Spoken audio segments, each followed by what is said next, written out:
Asia cup 2025 में भारत ने पाकिस्तान को लगातार दूसरी दफा शिकस्त से दो चार कर दिया है, जिसके बाद पाकिस्तानी टीम के अंदर एक बड़ा ऑपरेशन करने की तैयारी मुकम्मल हो चुकी है। कप्तान समेत 4 खिलाड़ियों को एशिया कप के फौरी बाद बाहर का रास्ता दिखाया जाएगा। भारत के खिलाफ इस सबसे बड़े मुकाबले में पाकिस्तान की हार के सबसे बड़े जिम्मेदार जो है उनकी छुट्टी करवाई जाएगी। वो कौन से जिम्मेदार हैं जिनको एशिया कप के फौरी बाद पाकिस्तानी टीम से लात मार के बाहर निकाला जाएगा, इसके ऊपर बात करेंगे। इसके बाद दोस्तों बात करेंगे कि भारत ने पाकिस्तान को इस मैच में शिकस्त तो दे दी है, लेकिन इस मैच में क्रिकेट के अलावा भी और बहुत कुछ हुआ है, जिसके बाद भारतीय मीडिया के ऊपर आग लग चुकी है। पाकिस्तान के कुछ खिलाड़ियों की जानिब से कुछ ऐसा किया गया है कि भारतीय मीडिया इस वक्त जीतने के बावजूद भी मुकम्मल तौर पर पागल हो चुका है। हारिस रऊफ की जानिब से क्या किया गया, इसके अलावा साहिबजादा फरहान ने कौन सा एक्शन बनाया, इसके ऊपर भी बात करेंगे। इसके बाद दोस्तों बात करेंगे कि पाकिस्तान अपने अगले मैच में श्रीलंका के खिलाफ क्या अपनी प्लेइंग 11 के अंदर कोई तब्दीली करेगा, और अगर पाकिस्तान श्रीलंका और बांग्लादेश को शिकस्त दे देता है तो क्या पाकिस्तान की टीम फाइनल के लिए क्वालिफाई करेगी। अगर पाकिस्तान की टीम फाइनल में पहुंचना चाहती है और इंडिया से दोबारा हारना चाहती है तो हमारी पाकिस्तानी टीम से यह रिक्वेस्ट है कि खुदा का नाम ले आप कल वाला मुकाबला हार जाएं और हमें मजीद जिल्लत से बचा लें, इसके ऊपर भी बात करेंगे।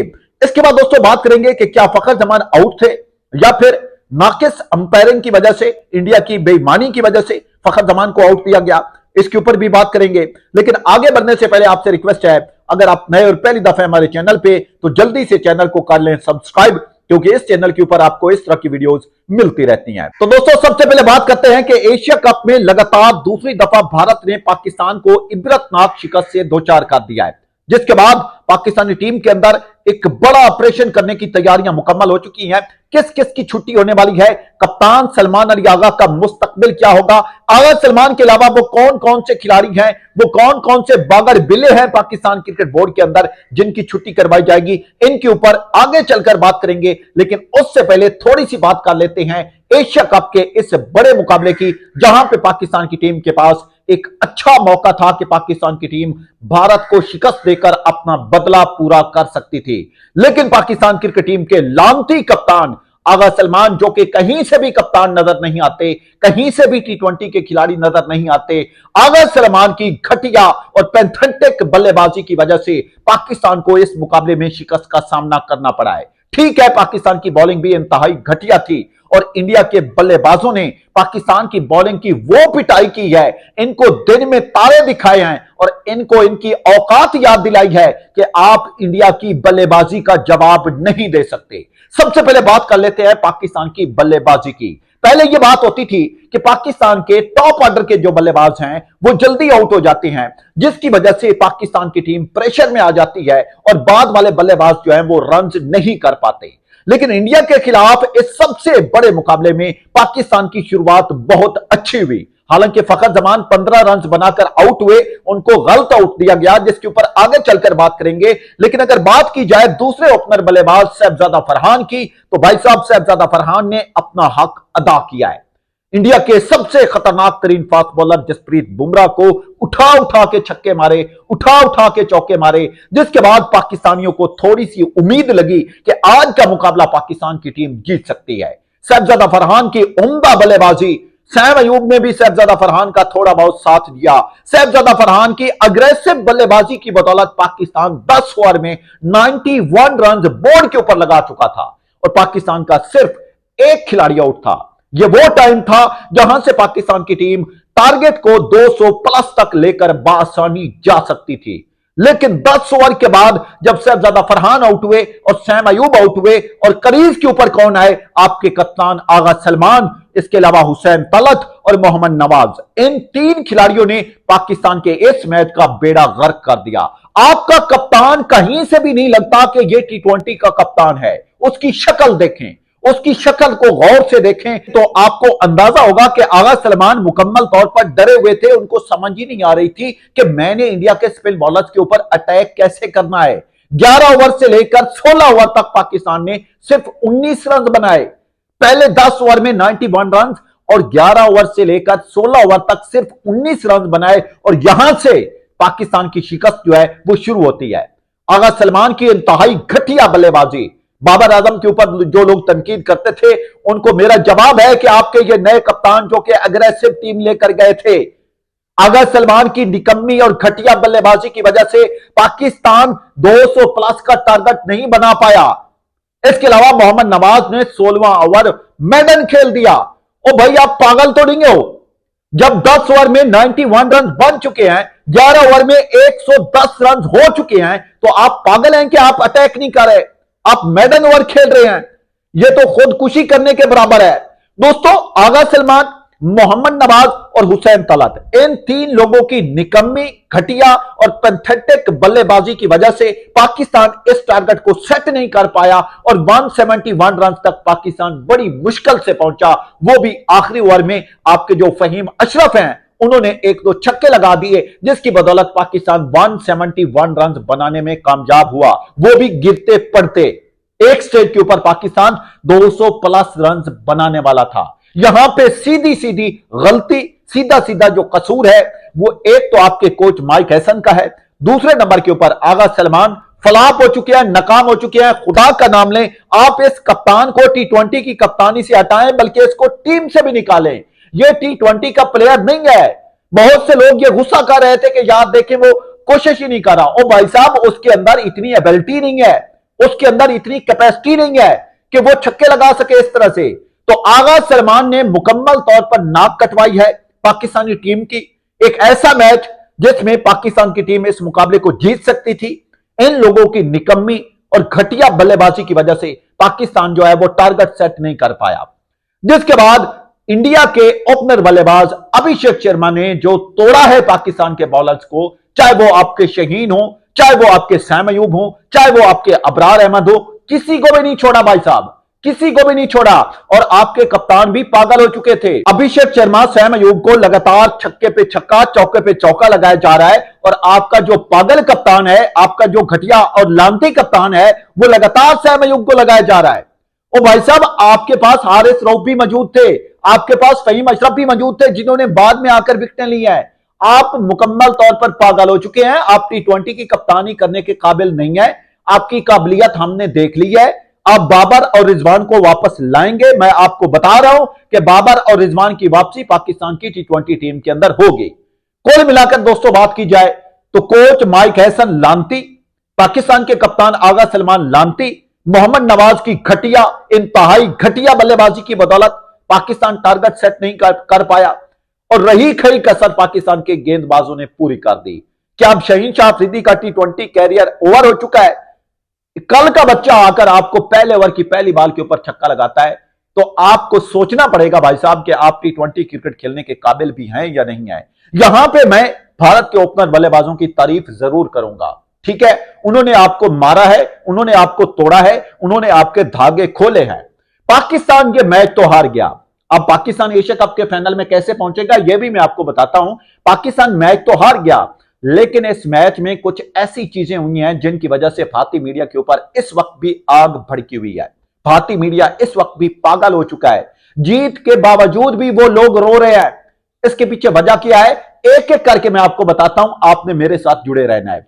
पहले नंबर के ऊपर दोस्तों, साहबजादा फरहान ने 50 मुकम्मल करने के बाद ऐसे ऐसे किया, कलाशनकोव का एक्शन बनाया, राइफल का एक्शन बनाया, और ऐसे ऐसे करके ब्रस्ट मारे, जिसके बाद भारतीय मीडिया के जो एंकर पर्सन हैं, जो स्पोर्ट्स जर्नलिस्ट हैं, वो तो पागल हो चुके हैं। चाहे आप विक्रांत गुप्ता की बात कर लें, चाहे आप सुशांत मेहता की बात कर लें, वो लोग कह रहे हैं कि देखें जी, ये कोई क्रिकेट तो नहीं है, पाकिस्तान के बल्लेबाज जो हैं वो गोलियां बरसा रहे हैं वहां पे खड़े होकर। तो भाई साहब, आपको ये बात करने से पहले शर्म आनी चाहिए कि आपने पहला मैच जीतने के बाद जो आपके कैप्टन ने बयान दिया था, जो उन्होंने ऑपरेशन सिंदूर का जिक्र किया था, पहलगाम अटैक का जिक्र किया था, क्रिकेट और सियासत को आपने जोड़ा, और अब आपको बर्दाश्त करना पड़ेगा। ठीक है, हम हार गए, लेकिन भाई साहब हमारे खिलाड़ी जो है वो अग्रेशन तो दिखाएंगे।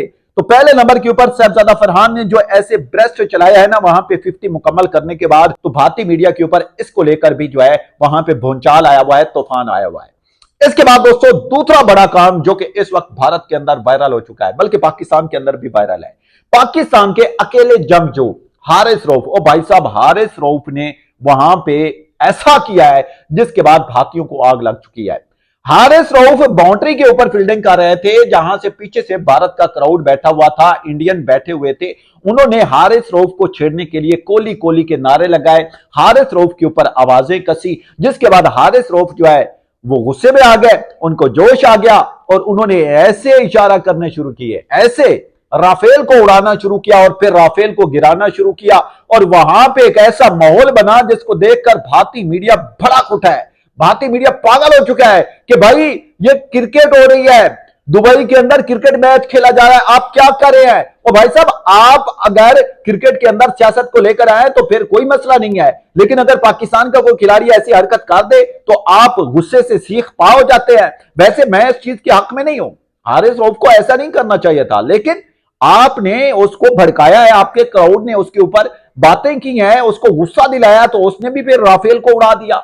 और जब हारिस रऊफ ने संजू सैमसन को बोल्ड किया, उसके बाद आप लोगों ने कैमरे के ऊपर नहीं देखा, क्योंकि उस वक्त ब्रॉडकास्टर की जानिब से कैमरा हारिस रऊफ के ऊपर नहीं डाला गया, क्योंकि ब्रॉडकास्टर जो है वो भी इंडियन है। मैं आपको बताता हूं, हारिस रऊफ ने संजू सैमसन को बोल्ड करने के बाद ऐसे प्लेन का एक्शन बनाया, प्लेन को उड़ाया और फिर आगे जाकर जमीन के ऊपर गिर गए। मतलब कि हारिस रऊफ की जानिब से खुल के सेलिब्रेशन की गई है। ऐसे ऐसे निशान बनाए हारिस रऊफ ने, ऐसे निशान बनाए हारिस रऊफ ने, 6 का इशारा किया, 0 का इशारा किया, मुकम्मल तौर पर ट्रोल किया भारतीय क्राउड को। जिसके बाद अब भारतीय मीडिया के ऊपर लोग कह रहे हैं कि देखें जी, इसके ऊपर पाबंदी लगाएं। भाई क्यों पाबंदी लगाएं? क्या किया उसने? सेलिब्रेट किया है ना, तो कोई भी खिलाड़ी सेलिब्रेशन कर सकता है। आपने सेलिब्रेशन की, उसने भी की। इसके अलावा हारिस रऊफ ने अभिषेक शर्मा और शुभमन गिल को गालियां भी दी हैं, गालियां बकी है उनको, बड़ी जबरदस्त गालियां दी हैं। वो भी पंजाबी हैं, ये भी पंजाबी है, और खोल के उन्होंने भी इसको गालियां दी हैं और इसने भी उनको खोल के गालियां दी हैं। लेकिन अफसोस यार इस बात का है कि पाकिस्तान मुकाबला हार गया। हार कर अगर आप इस किस्म के काम करें तो ये थोड़े से अजीब लगते हैं। अगर आप जीत गए होते तो फिर भारत के ऊपर, भारत के मीडिया के ऊपर इससे भी ज्यादा जो है मातम का समा होता। तो दोस्तों, ये मैच कम और ड्रामा ज्यादा हुआ है। पाकिस्तान क्रिकेट टीम के कप्तान सलमान अली आगा मुकम्मल तौर पर एक्सपोज हो चुके हैं। ये T20 क्रिकेट के काबिल नहीं है, ये T20 क्रिकेट खेल ही नहीं सकते। एशिया कप के फौरी बाद इस बंदे को उठा के बाहर फेंका जाए, लात मार के इसको बाहर फेंका जाए और किसी काबिल बंदे को लाया जाए। इस मैच में पाकिस्तान को 6 विकेट से शिकस्त का सामना करना पड़ा, लेकिन अब भी लोग कह रहे हैं कि पाकिस्तान एशिया कप के फाइनल में भारत के सामने एक दफा फिर आएगा। कैसे आएगा मैं आपको बता देता हूं।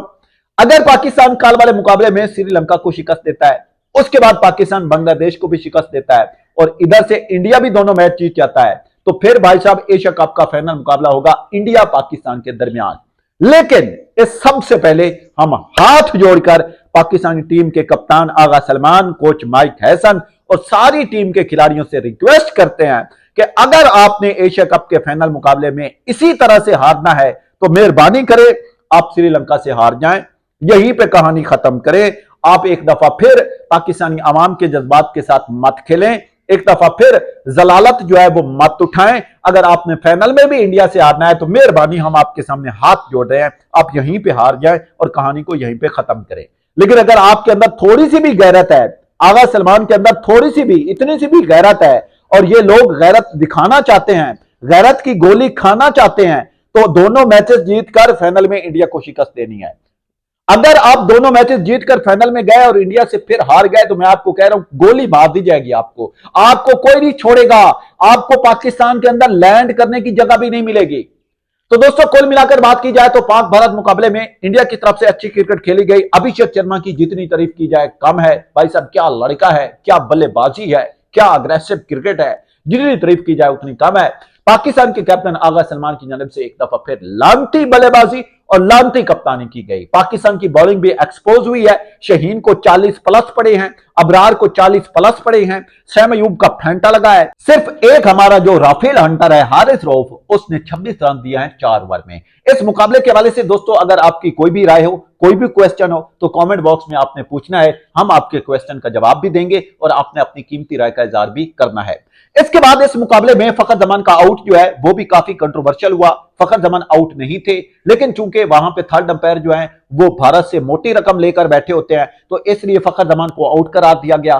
फखर जमान मुकम्मल तौर पर नॉट आउट नजर आ रहे थे। सिर्फ एक दो एंगल से दिखाया गया, इसके अलावा कुछ भी नहीं दिखाया गया। हालांकि 26 कैमरे लगे हुए थे, 26 कैमरे लगे हुए थे, लेकिन सिर्फ दो एंगल से फखर जमान का वो कैच दिखाया गया जो कि क्लियर तौर पर बाउंस हो रहा था। तो फखर जमान के हवाले से आपने बताना है कि वो आउट थे या नॉट आउट थे। मेरे ख्याल में वो नॉट आउट थे। अब वीडियो के आखिर में दोस्तों बात करते हैं कि कल यानी कि 23 सितंबर को पाकिस्तान ने श्रीलंका के खिलाफ सुपर 4 में अपना दूसरा मुकाबला खेलना है। अब इस दूसरे मुकाबले में पाकिस्तान अपनी प्लेइंग 11 के अंदर कौन कौन सी तब्दीली करता है, इसके हवाले से हतमी रिपोर्ट कल मैं आपके सामने लेकर आऊंगा कि किस किस को शामिल किया जाएगा या फिर पाकिस्तान सेम प्लेइंग 11 के साथ मैदान में उतरेगा। आखिर में सिर्फ इतना ही कहूंगा कि पाकिस्तान की टीम चाहे 10 मैच भी हार जाए, हम इनके ऊपर तनकीद भी करेंगे, इनके ऊपर लानते भी भेजेंगे, इनको शर्म भी दिलाएंगे, लेकिन हमारी सपोर्ट पाकिस्तानी टीम के साथ है। हारिस रऊफ ने जो सेलिब्रेशन किया है और साहबजादा फरहान ने जो सेलिब्रेशन किया है, इससे हमारा दिल बड़ा खुश हुआ है, लेकिन जो पाकिस्तान हारा है इससे हमारा दिल टूटा है। मिलेंगे नेक्स्ट अपडेट में, तब तक के लिए इजाजत दीजिए। खुदा हाफिज।